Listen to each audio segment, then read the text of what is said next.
भाव बदलो अपने। ये नवीनता जब भक्ति में आती है तभी तो भगवान बोलते एक जैसी रोज दाल चावल खवाओ बालक को तो ऊब जाएगो, फिर तो बाहर जाके पिज्जा बर्गर ही खावेगो। मैया तो रोज दाल चावल खवावे। ऐसी अपने लाल को एक जैसी सेवा रोज करते रहोगे, वही सुबह आरती घुमा देनो, वही भोग पधरा देनो, फिर भोग खा लेनो, रात में सुला देनो, उठा देनो। ठाकुर जी भी फिर हार ही जाए, बोले एक सी सेवा करे, कछु नवीनता तो लावे ना। हर दिन कुछ नवीन करो, हर दिन कुछ नया करो। कल जो श्रृंगार था, मैं दावे से कह सकता हूं भूतों न भविष्यति, श्रीनाथ जी के विग्रह ने ऐसा श्रृंगार कभी नहीं किया होगा।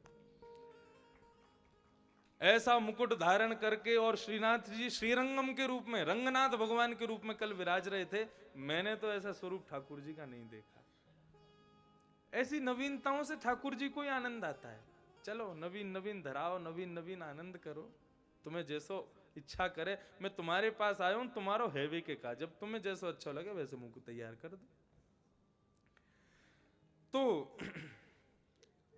भगवान पितारात्रि शरदोत्फुल्ल मल्लिका विक्षरंतुम मनश्चक्रे योग मायाम उपाश्रिता।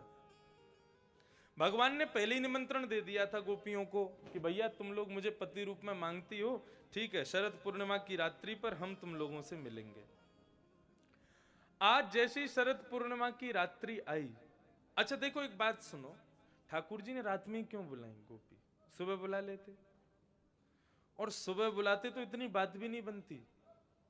कई लोग तो रास लीला को बड़ा विचित्र मान लेते हैं ना, आजकल के बहुमुखी लोग तो रास लीला स्वयं कर लेते हैं, बोले ठाकुर जी ने करी हम कर ले, में कब बुराई है। रात्रि में किया इससे भी कई फर्क, बहुत फर्क पड़ा रासलीला पे, दिन में कर लेते। लेकिन मनुस्मृति के अनुसार मनु महाराज अपनी मनुस्मृति में एक बात कहते हैं, मनुस्मृति सबको पढ़नी चाहिए, मनुष्य के जीवन की एक एक घटना, एक एक स्थिति वहां लिखी है मनु महाराज ने। मैंने पढ़ी नहीं, थोड़ी बहुत पढ़ी है। मनुस्मृति में मनु महाराज कहते हैं कि मानव का स्वभाव है कि वो दिन को बांट देता है और रात्रि को अपने और अपनों के लिए रखता है। ये मानव का स्वभाव होता है। वो दिन को बांट देगा, सबको दे देगा। कोई पूछे महाराज जी आपसे मिलना, हम क्या कहेंगे? सुबह आ जाना। आपसे मिलना है दोपहर में आ जाना, आपसे मिलना है वो शाम को रात्रि ढलने से पहले आ जाना। और कोई कहे 10 बजे आके बोले महाराज जी मिलना है, अरे भैया इतनी रात होगी, महाराज जी रात में थोड़ी मिलते हैं। रात में क्यों नहीं मिलते? बोले रात्रि अपनों के लिए होती है और रात्रि अपने लिए होती है, दिन सबके लिए है, दिन में आओ।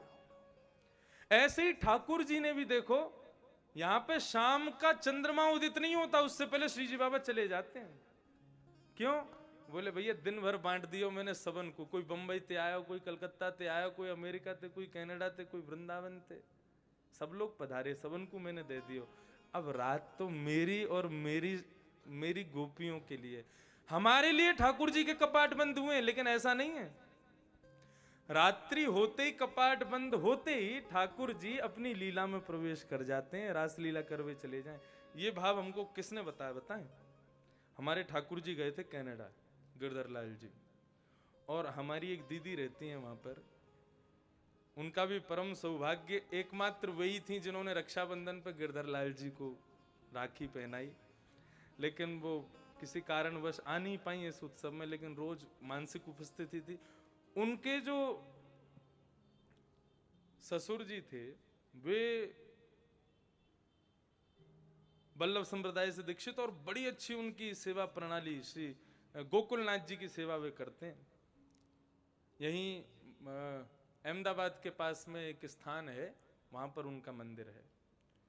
तो वे भी साथ में थे। तो जब मैं ठाकुर जी का श्रृंगार कर रहा था तो हम दोनों संप्रदाय से मिलते हैं। वल्लभ कुल भी ठाकुर जी को लाड़ लड़ाते हैं, और अपने रामानु संप्रदाय से ठाकुर जी को वेद वेदांग आदियों का पाठ भी सुनाते हैं, वैसी पद्धति भी रखते हैं। उन्होंने एक बात कही, रात्रि में ठाकुर जी को शयन करा रहा था तो मैंने सारे आभूषण उतार दिए ठाकुर जी के। तो वे आए, बोले लाला काय को ठाकुर जी में डांट पड़वावे? मैंने कि कौन डांट मारे को लाला में? बोले लाला तेरे काजे सो गए, लेकिन अब ठाकुर जी को जैसे ही मुख पे चादर आ जाए ना, तो ठाकुर जी अंतर ध्यान है कि रासलीला करवे चले जाए राधा रानी के संग। और राधा रानी के संग ठाकुर जी रासलीला करवे जामे वह समय यदि थोड़ा बहुत भी श्रृंगार उनको नहीं धरो होवे तो राधा रानी बहुत डांटे, कैसे सूने से बन के आ गए हो तुम, श्रृंगार भी नहीं करके आए हो अपनो। तो या हमारे भैया हमारे लाला में डांट नहीं पड़े तो थोड़ो सो श्रृंगार रखना चाहिए, करधनी पैर की पाजेब, और नहीं तो बाकी को श्रृंगार जो है ठाकुर जी के सिराने ही रख देना चाहिए। बोले रात में तुम रास कर जाओ, जो तुम्हें बढ़िया लगे धारण करके चले जाइयो। अगर हम उनको बिना श्रृंगार के सुला देते हैं, मतलब इतना नहीं पूरे श्रृंगार करके सुला, थोड़ा सा हल्का सा श्रृंगार कर दो, तो ठाकुर जी रात में अगर बिना श्रृंगार के जाते हैं, राधा रानी बहुत डांटती है उनको। रास करवे चले आए हो और देखो कैसे महू महू ने बढ़िया सो करके आए, श्रृंगार नहीं करके आए, बढ़िया सी पाग भी नहीं धारण करके आए, अरे कुंडल ही पहने आते, हाथन में कड़ूला ही पहने आते, ये भाव उन्होंने बताया। तब से श्रीनाथ जी की हम अपने गिरधर लाल जी को थोड़ा बहुत श्रृंगार करके हल्का सा, और पास में ही रात्रि के श्रृंगार ही अलग बनवा ली हमने ठाकुर जी के, वही धरा के हल्की सी एक माला और एक करधनी सी, और पैरों में थोड़ी ने सोने की पायल, ठाकुर जी को धरा के सुला देते हैं। तो रात्रि में ठाकुर जी को डांट नहीं पड़ती फिर राधा रानी से। विराज करने जामे तो राधा रानी खुश है जाए, चलो ठीक है तुम्हारा अर्चक बढ़िया है।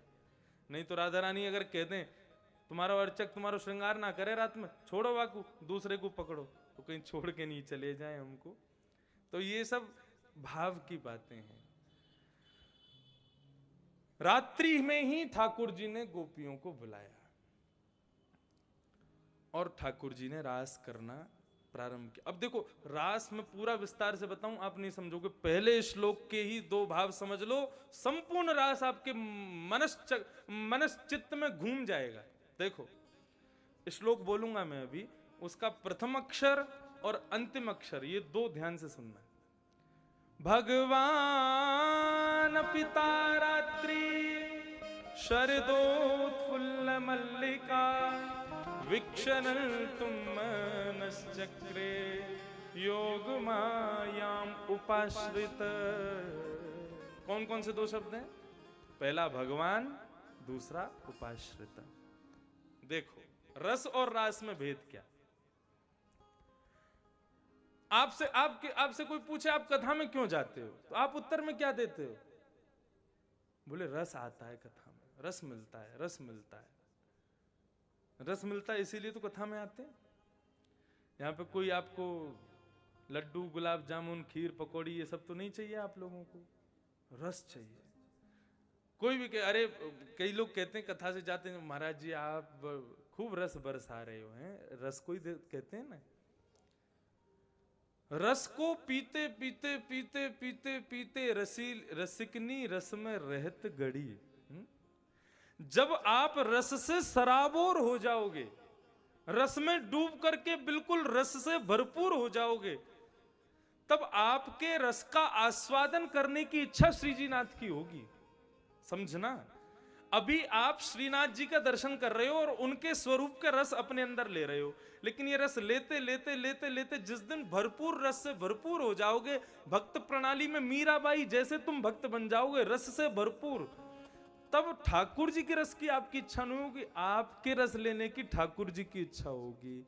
जब भक्त के हृदय में ठाकुर जी के रस की इच्छा होती है तो वो रस है, और जब भक्त के रस को ठाकुर जी की लेने की इच्छा हो जाए उसी को कहते हैं रास। बस इतना ही है रास, और कोई भेद नहीं है। ना पल्ले ही ना पड़ो, ऊपर से निकल गई बात है। आप मंदिर जा रहे हो ठाकुर जी का दर्शन करने के लिए, ठाकुर जी को अपने नैनों से अंदर धारण करने के लिए, वो रस है, उसमें आपको रस मिल रहा है।